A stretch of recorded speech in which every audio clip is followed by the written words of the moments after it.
Hey everybody, hey everybody.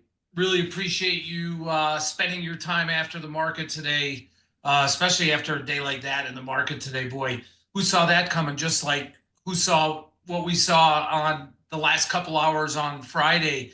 But appreciate you being here because, the news that came out yesterday about this potential, and I say potential, and that is very key right here. Crypto strategic reserve has a lot of implications on not just the crypto space, but the markets overall and the US dollar and really where we're going from here and what this could potentially mean. So, the violent moves, the volatility that we saw yesterday into today, specifically in the crypto space, but that's not going away. That's not going away anytime soon.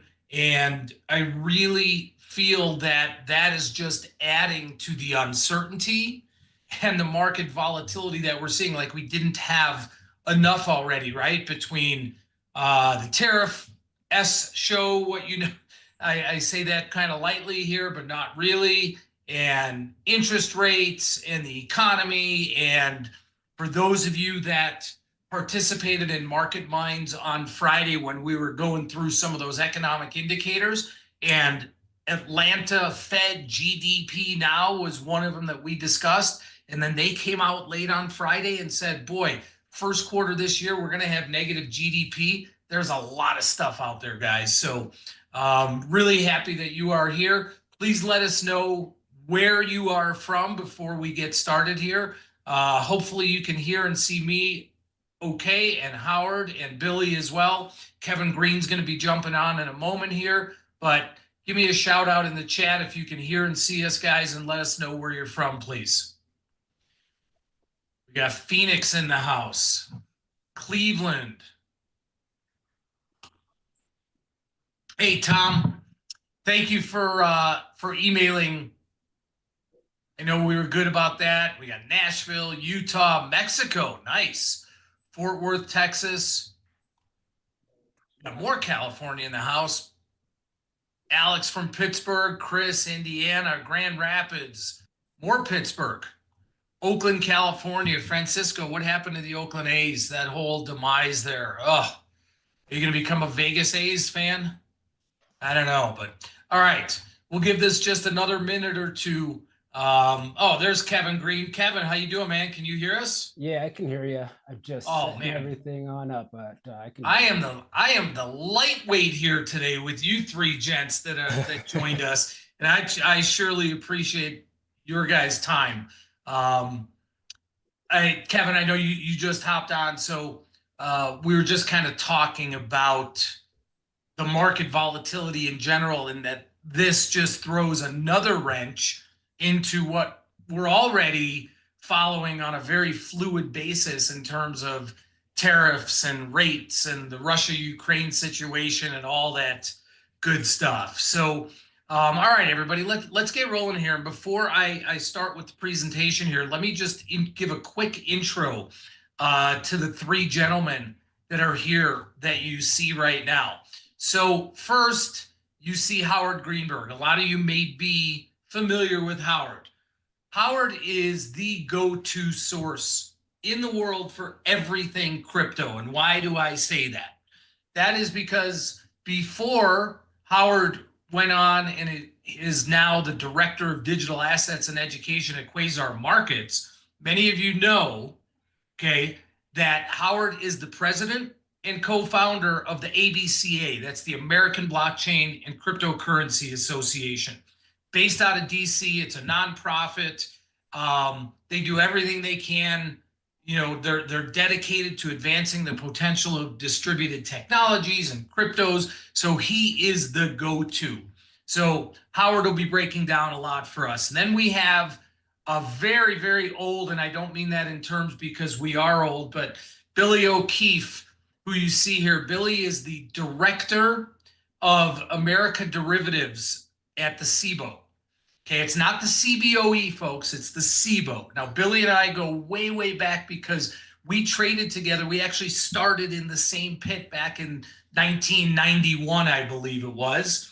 That's fun. And Billy after trading, continued his career with SIBO. I went a different direction, but he has background of all SIBO products. He was a director of derivatives at the exchange, financial access, and he knows what there is to know about new products. And SIBO just launched a Bitcoin ETF that Billy's going to be talking about. And then Kevin Green. A lot of you may know Kevin from the Schwab Network. Kevin and I actually appear numerous times together. He's probably the smartest mind there across the board, breaking things down technically, fundamentally, giving levels. In fact, Kevin, right before I hopped on with Oliver about a half an hour ago, you were on right before that, and I know you were talking about S&P levels to watch. So I think that he is going to give a great insight on into some of the stocks that are associated with crypto, the micro strategies of the world, Coinbase, et cetera, et cetera. So we hope to bring you a little bit of knowledge here based on the news yesterday and what may change or what may not change in this landscape. Guys, maybe you don't, someone's saying they don't see you guys. Maybe you guys need to, you guys all see Howard, Yeah. Billy, and Kevin? Because I see them all. Oh, can only see who's speaking. Okay, that makes sense. That makes sense. Okay, I can see them all. You can't. All right. So let me just review this really quickly, everybody. Okay. And then when I go to Howard, Billy, and Kevin, you will see them. So here's Howard. I already gave you the intro on Howard here. He's the go-to, guys. He is the go-to. That's what Billy looks like for those of you that can't see Billy right now. And unbelievably, and I'm really kind of upset at this, he looks the exact same as he did in 1991. So that's pretty cool. And Kevin always looks good. You guys see Kevin on TV all the time on the Schwab Network. So let's first talk about what's a strategic reserve. Okay, because when we talk about strategic reserve, everybody automatically goes to the SPR, right, the petroleum reserve. Okay, but a strategic reserve is just that. It's basically an inventory. It's a stock of a critical resource that is used to just help and let out in times of critical need. Okay, we all know over the last few years the SPR was drawn down quite a bit as oil prices just went through the roof. And for those that don't know, the SPR, that was actually created as an act of Congress back in 1975. But besides the SPR, the US has a bunch of other strategic reserves. The probably, in my estimation, the most important, well, maybe up there with SPR, but the most important one is called the SNS, the Strategic National Stockpile. And that's a reserve of essential medical supplies that we don't know about. So they're stored away with vaccines for monkeypox and whatever it might be. But there is a major, major strategic reserve for that. There's also something called and excuse me, anybody that knows this if I mispronounce it, the Svalbard Global Seed Vault. Okay, and that's actually a vault that sits in Norway that has 1 million seed samples. And that's there in case, God forbid, we have just a major shortage of grain, corn, whatever it is, and we need to access that. We have a strategic national, boy, easy for me to say, natural gas reserve. It is what it is. We have a strategic helium reserve. Okay, I'm not so sure what we use helium for other than filling up balloons. I know there's another reason for that, but there is a strategic helium reserve. So what about the crypto reserve? Okay, I'm going to stop talking, and that's where I bring in Howard Greenberg for a few minutes here to tell you about the strategic crypto reserve. Okay, Scott. Well, welcome everybody. The thing there is there isn't a lot to talk about yet in the way of being able to tell you exactly how this is going to be composed because there's a lot of different views on it from the executive branch, but also from Senator Cynthia Lummis, who's going to be is in charge of the Banking Committee on Digital Assets, and a lot of the other parts of government. But March 7th, we're going to hear what the president has to say, at least, because they have their summit in DC that David Sachs, who, of Bitwise and those other companies, who is the crypto and AI czar, is going to get together. And they have already sort of let it out that at least 5 of the entities are known, that Bitcoin will be part of it, Ethereum will be part of it, Solana will be part of it, Ripple XRP, and Cardano ADA. So that's what we know so far. Hey, Howard, can you turn up your volume a little bit if you can, please? I can try here. Hold it. Awesome. Thank you. Thank you. Does that help at all? It's good on my end. Just some people were saying your volume was a little bit lower, so it's all good. Now it seems like it went off. There it goes. We're all good. So yeah, so we know that they are going to announce some sort of move towards the strategic reserve, but quite honestly, there are some different things that come into play depending on how it's set up. It can't just be done by executive order. There could be Congress that needs to be involved. But the US already holds a huge amount of crypto that was seized from the DOJ. And where they could sort of sidestep some of those rules would be to reallocate those assets that we already have. So, and Howard, that's what, like $19 billion, right? Yeah, right now we're basically even with China, the 2 countries that have the most Bitcoin, that is, for sure.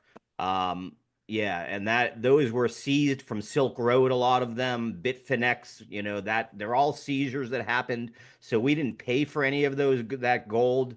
So there's a lot of thought too that, quite frankly, especially with our president right now, that he'll figure a way to purchase that from the DOJ, take the capitalized gains that come from it, and use that to say, hey, look, I just found $1 trillion because the Bitcoin we didn't pay for, I just sold from DOJ to UST, the Treasury, and in return, guess what? Now, DOJ has a windfall of X amount of dollars. So we'll see how it plays out, but they hold 212,000 Bitcoin currently.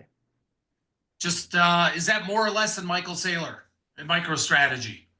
It is more. It is the second largest wallet to Satoshi.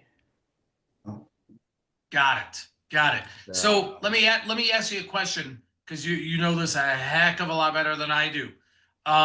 If this does go into use, does that mean the government is going to start acquiring even more, like what MicroStrategy's strategy was? Again, it matters who you talk to. Cynthia Lummis's idea, and again, she's sort of one of the lead senators leading the way through the Senate, is looking to purchase 1 million Bitcoin over the next 5 years. So 200,000 a with year. what money? Her proposal was to sell some of the gold in our gold holdings that they are going to go audit. Was reallocating the way the government holds its strategic reserves currently. That sounds a little dangerous to me, to be quite honest with you. I don't argue. I'll be honest in that the strategic reserve to me might not be the best thing for Bitcoin. As you know, I've sent you some of the problems I see with it and where, it has benefits, but it doesn't necessarily, it isn't just a win. And most people on the crypto side aren't very happy with the inclusion of, some of the altcoins in there. Most would say Bitcoin, maybe Ethereum are the only 2 that should be in there. And then you run into the questions, decentralization goes out the door a little bit, right? If the US government has, right now about 2.7% of the holdings are held by government. If you start to see that really increase and governments get over 20-30% of the entire supply of Bitcoin, is it a hedge against governments and what it is right now? So, we worry about that. I worry about regulatory risk again as they bring it in. As I've mentioned to you, what if in 4 years, whoever comes into office just decides, hey, I'm pushing the button and selling all the crypto today? What is that? Yeah, Howard, you and I had a discussion earlier today offline about a certain someone that we won't mention that might come in and do that, and we'd probably have bigger problems than that. But I don't know if you can see this, Howard. I actually have on the screen right okay, yeah. So so the positives are definitely it's going to boost legitimacy. It already has. So I think that part's played out, right? We see all of the private equity and home offices and high wealth individuals that are looking to get access into Bitcoin. We've seen the price surge that has come from it, without a doubt. Its innovation incentive is really good. What we're seeing and what I'm more thrilled about is blockchain development and the forefront of digital asset, you know, creation is moving back onshore into the U.S. At ABCA, we saw it all offboard. Everybody that was a U.S. based company that had any wherewithal left the United States under the last administration, under the persecutions of the SEC or whatever it was. And, it really became a drain. You don't have, we want that tax money, right? We want all of those things that brings, along with the fact we want to help guide the way that it gets done. So innovation is going to be good about it. And then the dollar diversification. We all know that the money printers go burr and it becomes worth less and less every day. So having a hedge against that, the same way I think we should hold gold, I think we should hold oil. I personally think we should own some Bitcoin. I just don't know if I'm running out to buy it. Like I said, I think we have a lot. Let's just put it into a place where it becomes, put into what is called a strategic reserve, and not just the DOJ holding it where we don't know what's going on. It's sort of no transparency, very opaque. And then I worry about security challenges. We've seen just recently, right, the largest hack of all time just hit Bybit, which is a Singaporean sort of, you don't know really where they're based, but Singapore in general and China-based crypto exchange that deals in the derivative market was just hacked for $1.5 billion. So we become a real threat, it becomes a big threat. North Korea, without a doubt, Lazarus Group, North Korean hackers, we become a big target for that. So this is a little tongue in cheek, but it really is a scenario that could happen. There's talk right now. I heard President Trump saying he wants to literally open up the doors to Fort Knox to see if gold is back there, right? Reminds me of the days of Geraldo Rivera trying to open up Al Capone's vault, or whatever it is. So if we do this reserve thing, wherever it's being held, you kind of run those same risks, right? Is it really there? Is it really that safe? I mean, it should be. We all have our crypto wallets. At least I have my, what is this thing called? Howard, you made me get this. You have a Trezor. Oh, a Trezor, right? So all of my crypto Yep. is on here. It's not on any exchange anywhere. It's actually right here. If I lose this thing, I'm in big trouble. But is that what the government would potentially have? I mean, behind. So, I mean, yes and no, because the government and more where I get into where I'm excited is about sort of the intersection that we have coming between TradFi and digital assets. And what you'll find is there'll be people willing to take that risk. In other words, custodians like Bank of New York Mellon are in the forefront of custody of Bitcoin, and we've seen the rules change there. And you'd have people like SIBO stepping in that provides that custody and that trusted source of, insurance for these funds.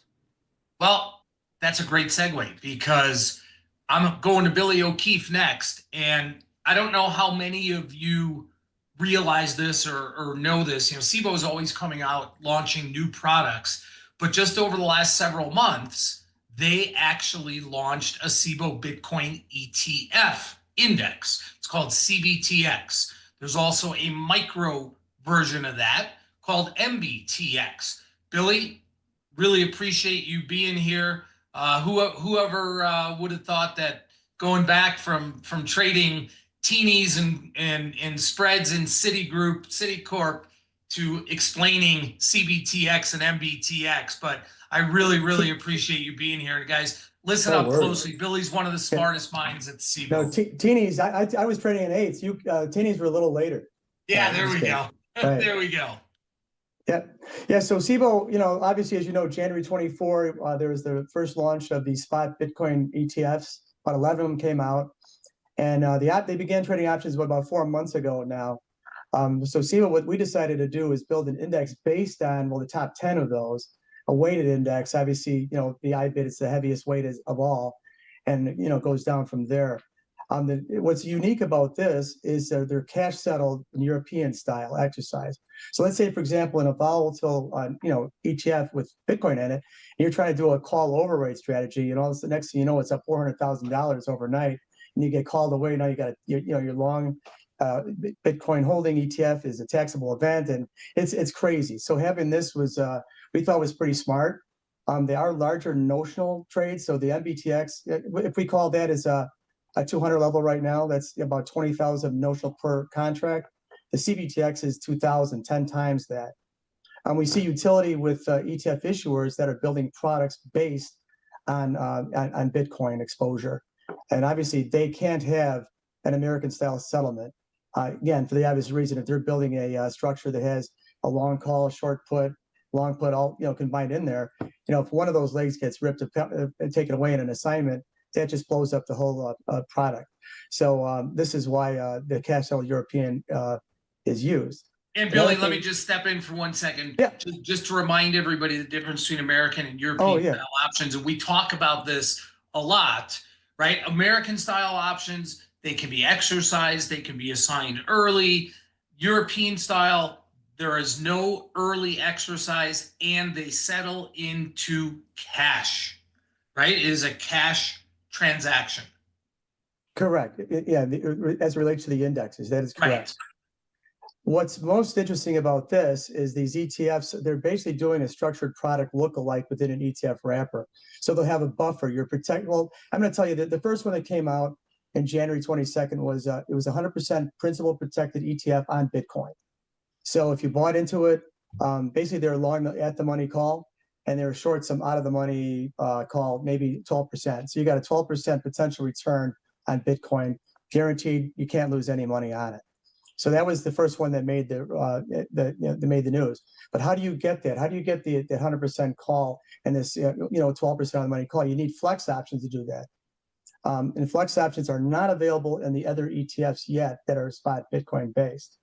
I don't know why, but this is the only product that can do it. So for example, if you wanted to get a 10% buffer, you buy the 100% put, sell the 90% of the money put. You do that in percent terms, and then at the end of the day, it will strike to those exact levels, right? You'll get the your numeric strike. And Billy, just so everybody here knows what flex is, and this is really interesting because flex options, FLEX, actually came about when Billy and I were like rookies in the early 90s. So flex options are options that are not the typical listed strikes and or expirations that you would see, right? A big institutional firm or someone could come in and say, hey, I want the 12% out of the money put that expires at next Thursday. What's the market on that? Is that how this works as well? That's 100% correct. Yeah, you define the strike, the duration, and all that. Yes, it's 100% flexible and customizable. Great. And just for the sake of this call, for people to know, back in 2014, the total market of flex options volume on the year was 12 million. Last year, 10 years later, 217 million. It's amazing growth in flex. And that's just because people want their own customized terms, right? Yeah, and not to get off the track of Bitcoin, but the reversal conversions, they're all being done on European style now, Scotty. So that is going to avoid the early assignment issue too. So I know that's an aside, but I think that puts into perspective where this growth is coming from.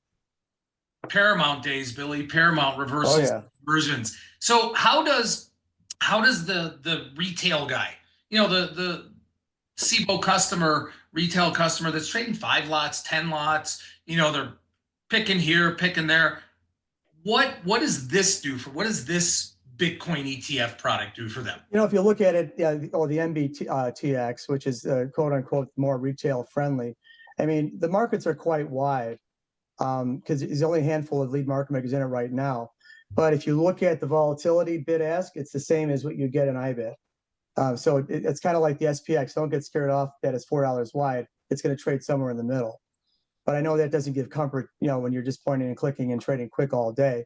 But if you want that cash settled, European, I mean, you could do it. I mean, I would recommend, Scotty, I'd love to see a demo of Prosper, how they would access MBTX at some point in the future. It'd be great. We definitely have to go through that. I would love to show that to people. And something that Billy just said, guys, okay, that is so important to something that we talk about every day. He said, yeah, the market might be wide there, but it's going to trade the middle, right? What do we always talk about when we're putting our bids or offers out there, right? Are we ever really going to buy an offer, or are we ever really going to sell a bid? Or are we 99.9% of the time somewhere in the middle, because it is a negotiated market, even though it's not literally open outcry any longer with, people fighting back and forth, although that does happen in the SPX and the VIX and Russell. It literally is an auction market. So you got to remember that, folks.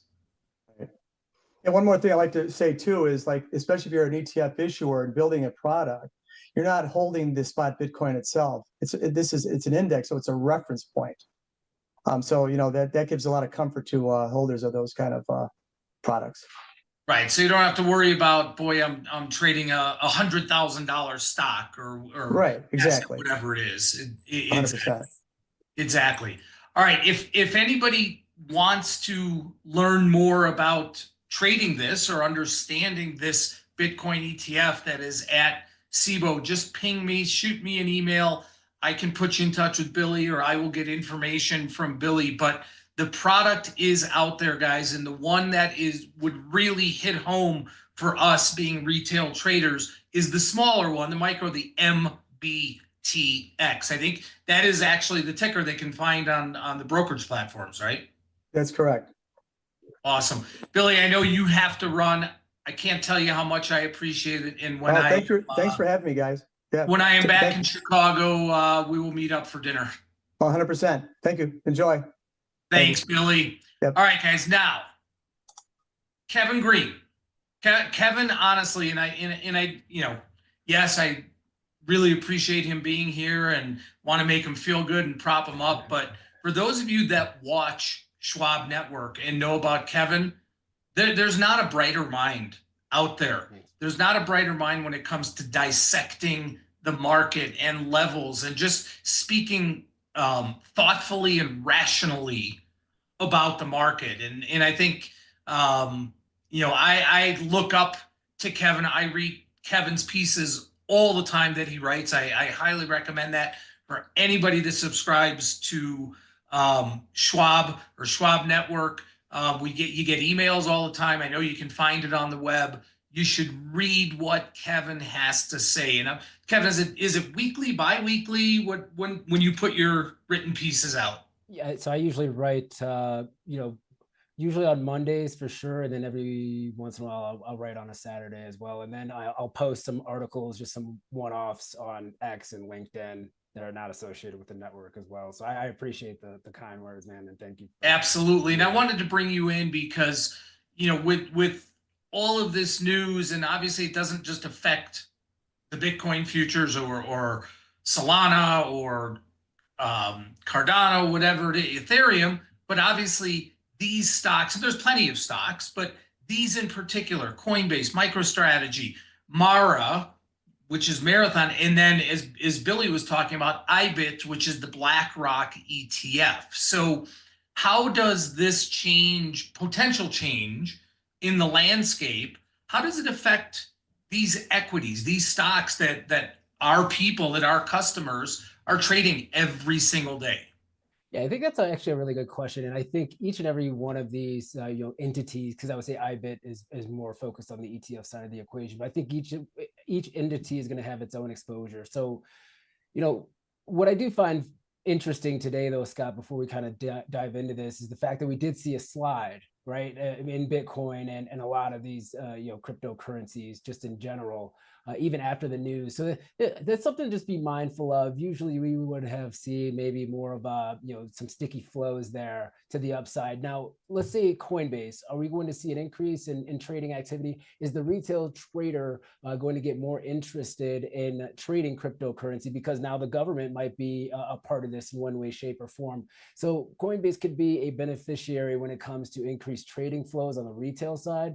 And then also potentially maybe even some of their regulatory or their compliance arm of their business too may be leveraged for larger institutions that want to expand their portfolio, and or they could be maybe some maybe a liaison, right? Maybe somebody that consults with the U.S. government to kind of help them out to see how everything kind of works and how they could actually utilize some of their compliance technology to track all of these holdings. So that could be something that's on the radar. I would say for MicroStrategy, say what you want. For me, I'm not a fan of the strategy as far as issuing subordinate, convertibles and then continuing to buy Bitcoin. But there is a cohort of traders out there that do like what now I think it's just called strategy, what MicroStrategy is doing. So obviously, once again, enthusiasm when it comes to cryptocurrency as a whole. If prices for Bitcoin goes up, that's going to improve their balance sheet because that's not an income item for them. It's kind of odd. They run their business similar to how a financial institution or a bank purchases treasuries for their own book. MicroStrategy is doing the same, but it comes to Bitcoin for their balance sheet. So when you look at that company, it's not really focusing on top line growth or sales growth or anything like that. They have a software arm, but you're really looking at the balance sheet performance. So any type of positive flows, especially on an institutional standpoint, and prices going up could be a direct, they could be a direct beneficiary there. And then I would say for Marathon, which is wait, can I stop you for 1 second? Because I have a chart of MicroStrategy up on the screen here, and what I'm pointing out is right before the news came out over the weekend, this thing was sitting right on its 200-day moving average. So if you're a technical trader, you look at that, and it obviously spiked literally almost off of the penny of the 200-day moving average, traded up to, this is how volatile not just MicroStrategy is, but the whole crypto space, traded to a high of, I want to say 295 today, if I'm not mistaken, and settled down at 250.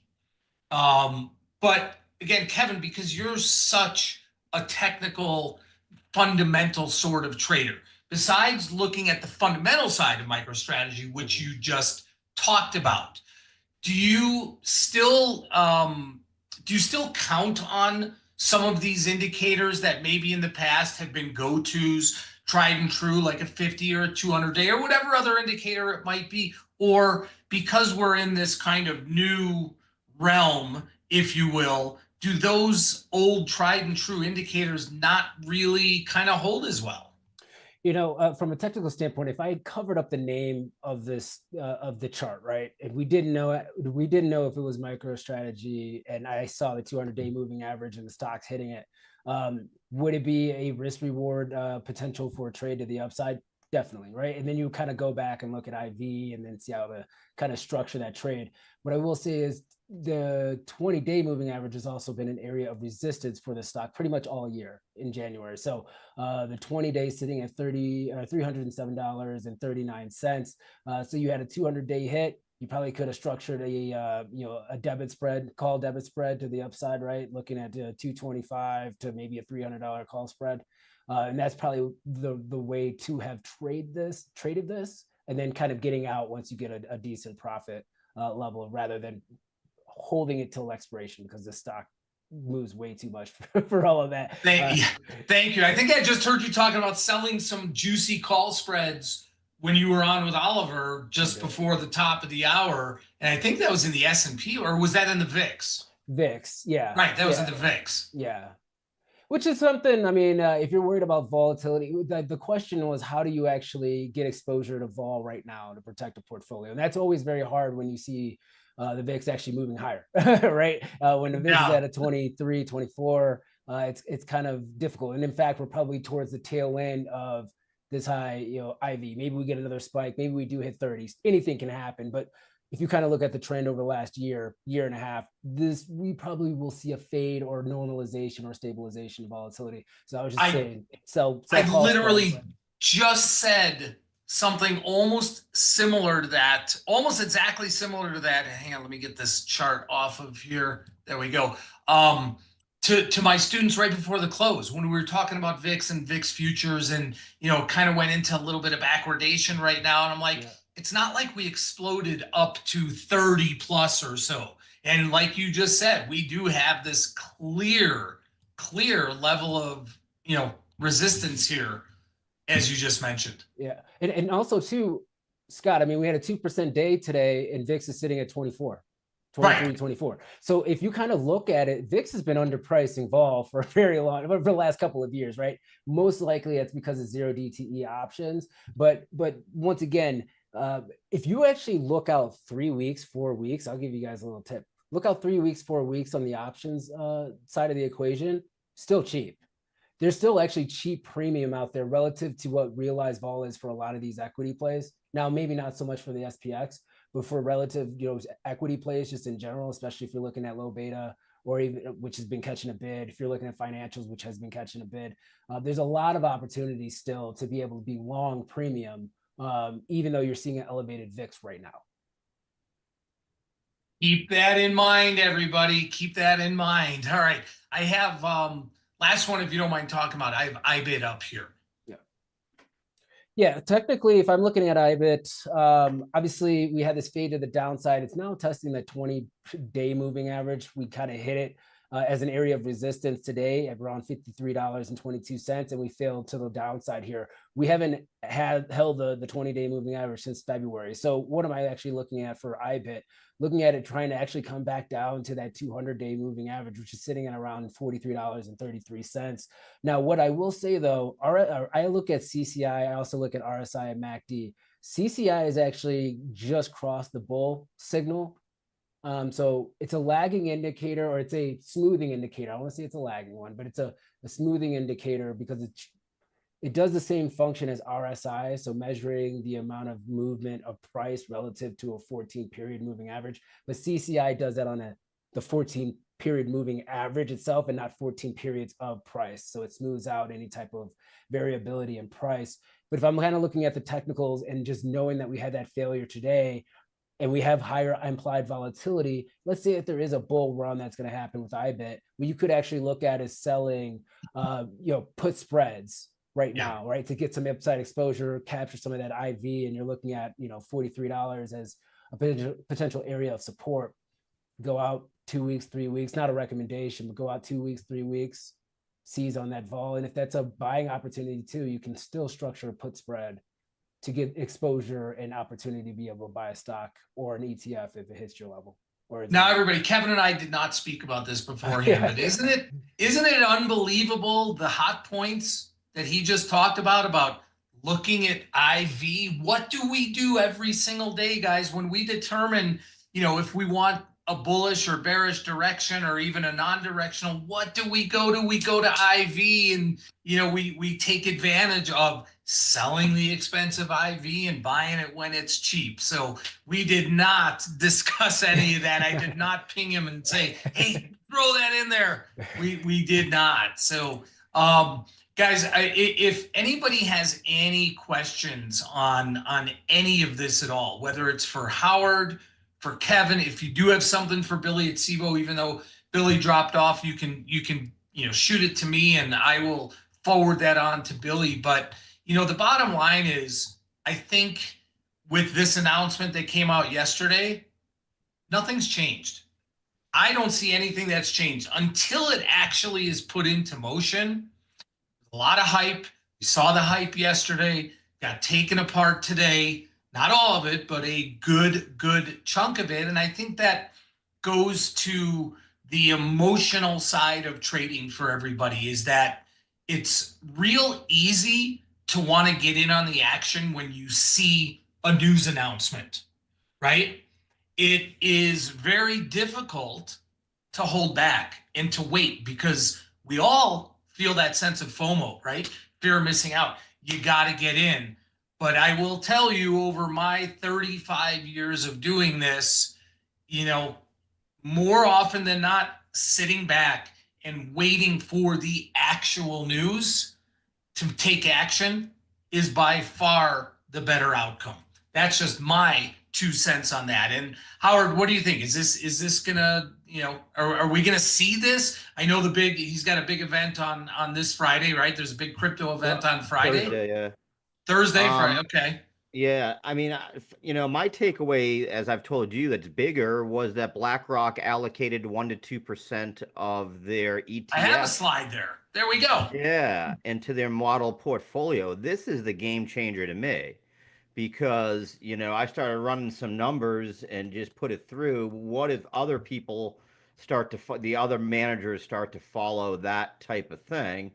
And you take Vanguard, State Street, Fidelity, along with BlackRock, they manage over 20 trillion in assets. 1 to 2% allocation across those portfolios is 200 billion to 400 billion into Bitcoin ETFs.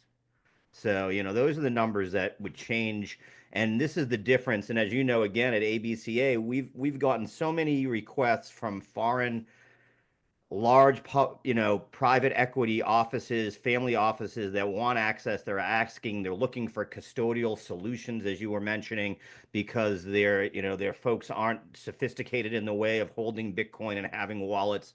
So they're looking for US partners, whether it be Anchorage Digital or Bank of New York Mellon or Coinbase Prime for custodial services. These people want access to this.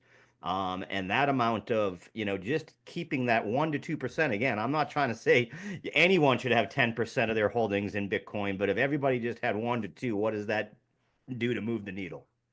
I mean, for BlackRock, and we all know about BlackRock, who manages over $100 billion, right? We're talking that's like 1 to 2 billion just in the crypto space. Yeah, that they're going to put in right now. So that's to me the bigger move. And then the second part of that is just welcoming back crypto companies to the US is going to make a big difference. Some of the major companies like Consensus, who really was the programming and developers of Ethereum, quite frankly, to Blockstream, the largest, node provider to the mining industries. All of those were US based companies that moved overseas under the last administration and now are all looking to come back to the US. Got it. And I just got corrected by someone that's very, very close to me. I won't say who it is, that BlackRock has, what is it, 11 trillion under management. So thank you for that. Thank you for that correction, someone that's very, very close to me that may or may not have the same last name as me. I appreciate I appreciate that very much. But nonetheless, it is significant exposure that you're seeing BlackRock and you're seeing other big firms out there saying, yeah, we're gonna open a desk, right? Goldman Sachs, whomever, we're gonna open a desk and do something in the crypto space. So again, everybody, is this happening overnight? No. Is it on the table? Yes. Is it a time that, like what Howard just said, where the SEC just kind of pulled back all of these investigations, right? We saw a major headline come out last week about Coinbase that they dropped their investigation. So it almost seems like we're kind of pre-Gary Gensler days, and it's a little bit of the wild, wild west out here in the crypto space. And I'd even go further that they're setting up regulatory sandboxes like they did under Jay Clayton, and that's what we want to see when Giancarlo was at the CFTC, when Clayton was at the SEC, they set up sandboxes that started these connections between TradFi and the world of crypto, and we need it because otherwise banks won't do the right thing when it comes to holding Bitcoin. They're the kings of fractional, reserves, right? What would that happen when they're repothecating hit Bitcoin for the 80th time to fit their needs? We need to have some rules of the road in place for that. So that's what we hope. And just, I don't want to say anything to the other Bauer there, but that 130, that's in their model portfolios. That isn't their total total portfolio. Oh man, other Bauer and Howard, I think offline you get I don't want you to get I to put in the love doghouse that. there, but it is that's the difference on that one. I love that. So I'm gonna leave this, everybody. I'm gonna leave this with you. If you do not, and this has nothing to do with the strategic reserve, if you hold any sort of crypto, okay, get something like this. Okay, get one of these offline security banks, if you will, so that the risk, the security risk is just not out there, right, Howard? I mean, you preach that to everybody. Absolutely. Hardware wallet offline, first rule, without a doubt. And hold your own. Don't have anybody else hold it for you. Literally hold your own. Don't lose it, because if you lose it, you got problems. No, you're okay. Someone asked that question. I answered it for them. You can recreate it. You just can't lose that other password that I made you put in 3 places. Right, So that's what you can't lose. Got it. Got it. All right, everybody. Howard, Kevin, you guys are so unbelievable. I mean, honestly, some of the greatest minds that are out there. I really appreciate you joining us today. You guys can find Howard at Quasar Markets. Okay, they do a live stream every day, QM Live, right? Howard, what time is that at? 9 a.m. every day, Eastern Standard Time. 9 a.m. Eastern, right? Yep. Okay. Howard, shoot me the link and I'm going to put it up here before we get off. Just slack me the link and I'll put it up here. Kevin, everybody, you can see Kevin on social media. We put up his handle up here. You can see him on Schwab Network. And again, I don't say this just to prop him up. He is someone you want to read and listen to what Kevin says. If you respect market technicals, market fundamentals, and you want to understand market dynamics, there's no better person that I know of, literally in this space than Kevin. So Kevin, thank you very, very much for being here. Oh, there we go. Howard just posted that up here, guys. So 9 a.m. Eastern every day. Tune in to Quasar Markets Live. All right. And then, we have Market Minds with us. We posted up here just a minute or two ago, everybody. We really appreciate everybody being here. So wanted to give you kind of a freebie. So I had put together an option cheat sheet ebook. There's no cost to this. We're not selling you anything. Download it. Okay. It's just more info for you, something that I wrote myself. So I really, really, really appreciate all of you being here today. And, listen, if you want to see what we do here and how our expert coaches and resources can help you navigate, the markets with confidence, there's going to be a link in the chat just to find out more info. I think we're going to put that up there right now. But again, we'll see what happens with this thing. Maybe we'll do this again after you said the meeting is on Thursday, Howard? Yeah. Okay. Until then, everybody, have a great night. And I will see you all later on. Kevin, Howard, thanks. Thanks, everybody.